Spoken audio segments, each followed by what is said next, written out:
因為我見到主嘅救恩，佢係主所揀選嘅。律法書同埋先知書當中關於我嘅事，都已經應驗咗啦。聖經記載咁話，基督必須受害，第3日從死裏復活。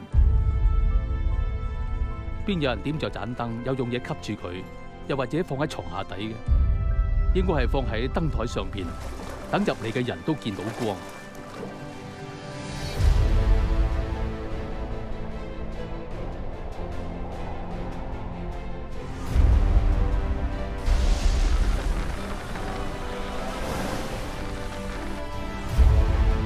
主嘅靈喺我身上，因為佢揀選我，命令我向窮人傳福音。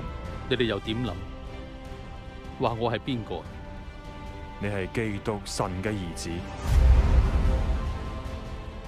貧窮嘅人有福，因為神嘅國係你哋嘅；飢餓嘅人有福啦，因為你哋將要飽足；哭泣嘅人有福啦，因你哋將要歡笑。差我宣布，被擄嘅得釋放，盲眼嘅可以睇見，受欺壓嘅得自由。宣布上帝悅納人嘅恩典已經來臨。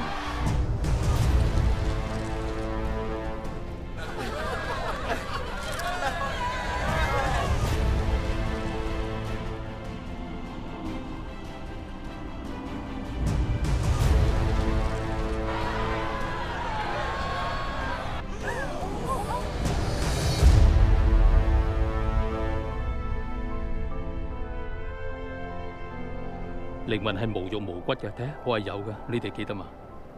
以前我同你哋喺埋一齊嗰陣，同你哋講過呢啲事噶嘛。